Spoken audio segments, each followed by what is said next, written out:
Hey guys, it's Asim Sharma, training manager from Solframe Consulting. I do hope you're all doing well.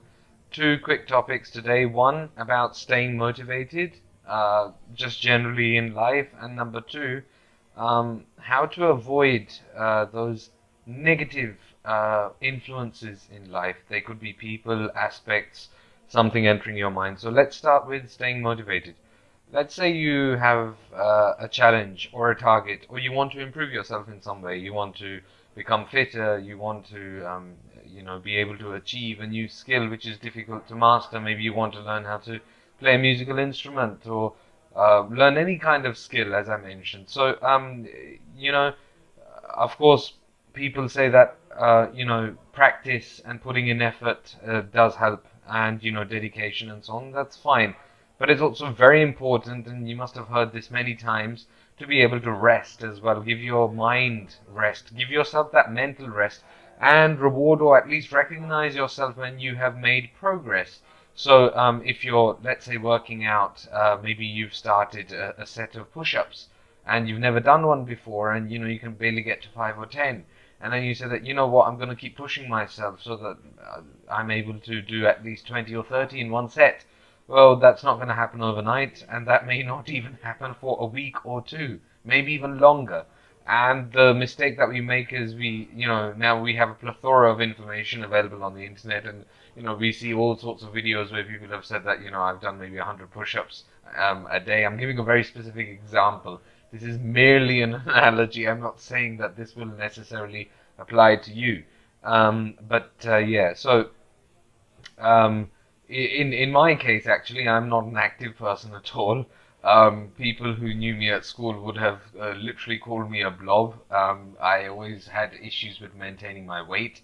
But just before the pandemic began, something kind of it struck me. It just occurred to my mind that, look, Asim, I had lost quite a bit of weight as it is, just with being a little more active and controlling my diet. But okay, Asim, you want to be strong, have more stamina in your muscles, etc. What can you do? So I started, and of course, I think maybe for the first week, and I made sure I didn't make this mistake. I could barely do anything, and then after the third day, I kind of had all sorts of pain and so on in my chest, my upper chest.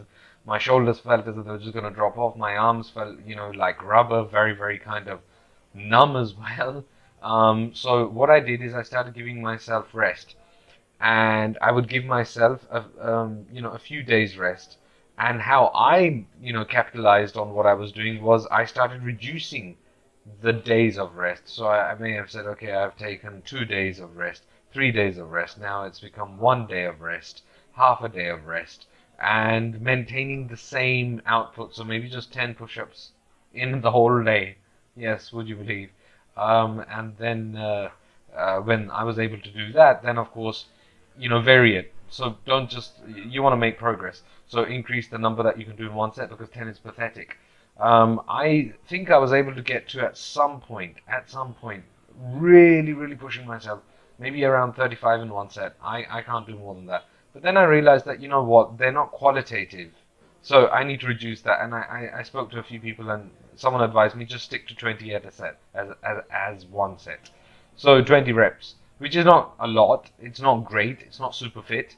But that's okay. That's what works for me. So I now do 20 of those 2 or 3 times a day, but I also incorporated other exercises which, target other muscle groups as well. So I don't just want to work on my upper chest, I want to work on my back, other parts of my core, my abs, and obviously my legs as well. So now I'm in much better shape than I was. I don't look super fit, but at least I know I have more stamina. I also make sure that I walk maybe around, 20 kilometers a week, which may not seem that much, but for me that's quite a lot. So this is what I've done, and it's come with time. And the biggest challenge is when you wake up in the morning, especially now it's quite cold.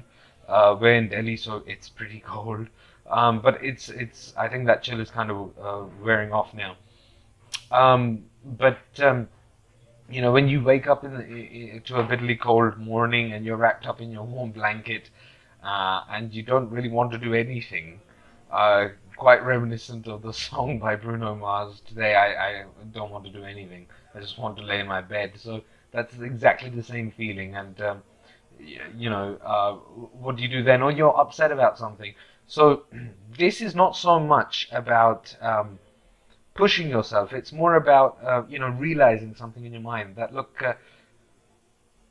I don't feel like doing this. What is the reason I don't feel like doing it? Because I don't want to come out of my comfort zone, as it were, that, I'm feeling warm and cozy, or I'm lazy in some way. Let me accept that, yes, I'm being apathetic, or, I'm quite upset about something. Something has happened, and I just don't feel like doing anything, feeling a bit depressed. Well, the thing is that you need to kind of target that and say that, okay, yeah, this is how I feel. So if I stop doing it, and this is the case with me, I am a pretty uh, dedicated and loyal person when it comes to work and relationships, my family. But in terms of maintaining fitness, I've tried this before. It doesn't work. But in the last couple of years, I haven't made that mistake. I think I've only probably skipped a few days, which is okay. If you pulled a muscle or something is not quite right, or when I had the COVID vaccine on both occasions, just to be on the safer side, I did not do any kind of major physical activity for a couple of days, even if I felt fine.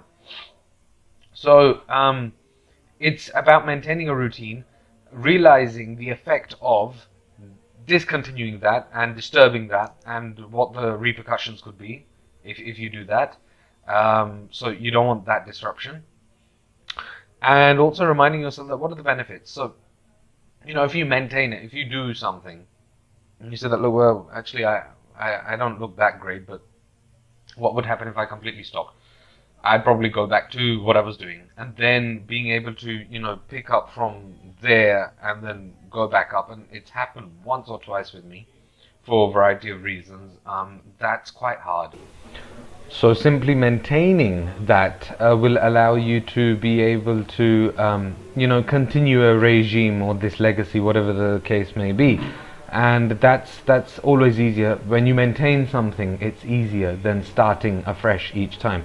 So these are those motivating factors to stop you from kind of pulling back or realizing that it's too much for me and maybe I should give up. And also sometimes we set ourselves very high goals and we have huge expectations, and again we feel pressure around us because maybe we've said something, we've shared something, or we've accepted a challenge from a family member or friend, and you have that kind of peer pressure. So don't let that get the better of you. Focus on what you can do, and also sometimes you need to accept. I mean, if I say that I want to be the next Usain Bolt, I want to be able to sprint really, really fast. That's impractical, and I cannot be called a pessimist for saying that. What I can say is that, okay, maybe it takes me, I don't know, I have no idea, maybe 20 seconds to do 100 meters. I can reduce that. Maybe I can get it down to 15, and even that would require quite a bit of work from my side. But I could do that. But we need to be practical. And for me, if I could do it in 15 seconds, that could be like a world record, which to maybe someone else, they would say, big deal, I can do it in maybe 13. So again, we shouldn't compare, but we can always maximize our potential, right? So that's the thing regarding motivation. The other thing regarding avoiding negative influences or people, which can also affect your motivation, that's why I've kind of married these two things together, is people can upset you, people can deceive you if you're referring to specific people, and we are swamped, we are literally almost controlled in the digital world by social media.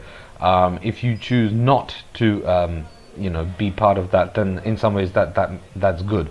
But for those people who use social media, even if it's something as simple as WhatsApp, and let's say you see status updates of someone who bothers you in some way, when you look at them, when you are constantly reminded of them, you feel insecure, you feel something, it reminds you of something negative, or instills pain, it induces pain, I should say. So I've been at the receiving end where people have blocked me. I would say that. What I've also realized now is that I'm not really a person who blocks people. But if you, there are different options and settings, right, in social media to restrict someone's account. But sometimes that's for the better if you want to cleanse your mind, and resist the urge to be able to, check them or unblock them or whatever. I have learned it the hard way. There have been some people who, I won't say much, but they have really kind of messed up my mind. So I feel, lighter in my mind and stronger as a person to be able to kind of, block them and say that, hey, this is not something that I, really want to be part of anymore. I don't want to know. Now that's regarding people. Regarding mind, your mind, as in thoughts in your mind, that also happens, and that demotivation or that doubt, these kind of things are negative, these emotions. So how can we overcome them? Well, we can remind ourselves about our achievements, whatever they have been. That's one thing we can do. And we can also make sure that, when we are going through a tough period, we are able to, kind of rekindle our desire to succeed or to be able to survive in some way. So, not every day, we must realize, is going to be successful or wonderful or happy. You may have a stream of days or even weeks or months where things are not quite going right. They seem to be going wrong. But the fact that you are still alive and that you are surviving somehow monetarily with your family, that already shows that you are hanging in there, and that is such a powerful thing, that we can't measure the potential success of that. We take it for granted that this person, he or she, survived this, but you won't live on to tell the tale if you didn't survive, if you didn't persist, if you didn't persevere. So that's really, really important, and I want people to take that away from this video. If you consider it motivational, then wonderful. I've been able to achieve my objective here.